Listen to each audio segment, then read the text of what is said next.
UK. The services PMI 56.9. That's not the kind of number consistent with more easing from the Bank of England, is it? No, it's certainly not. It's another good number. We've seen a batch of good numbers in the last few weeks, and in particular, if you look at all the PMI surveys we've seen in the last few days, you combine them all together, it's looking like growth in the second quarter could be 0.5% or so. So it's reasonably decent growth, and it shows that the UK economy is heading in the right direction. And in many ways, it sort of strengthens the hands of the more hawkish on the MPC, I think, to hold the line and keep policy unchanged as they've been voting for in the last few months. And we've seen traders and investors start to reprice their expectations for what Mr Carney is going to do in the months ahead. Yeah, exactly. We've seen a little bit of pressure at the front end of the short sterling curve today, particularly in the September and December contracts. We've seen some selling there.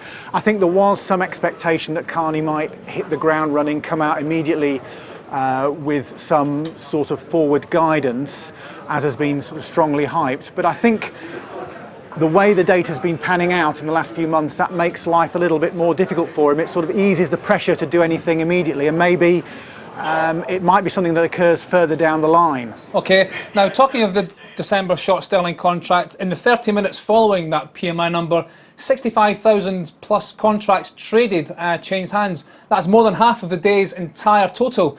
Do you think there's more of that position shakeout to come? I mean, potentially there could be a little bit more tomorrow after the meeting if we don't get any great change. I think the market will look forward to the August meeting, though, when the bank's due to come back with the implications for intermediate thresholds. That might provide a better window for Carney to introduce some forward guidance. But having said that, as I say, the risk is now that given the way the economy has been developing in the last few months, investors may well have to sort of put back any expectations for action from the Bank of England. I think it's perfectly possible we could get more sort of QE or forward guidance, because I'm not sure whether the current momentum can be maintained.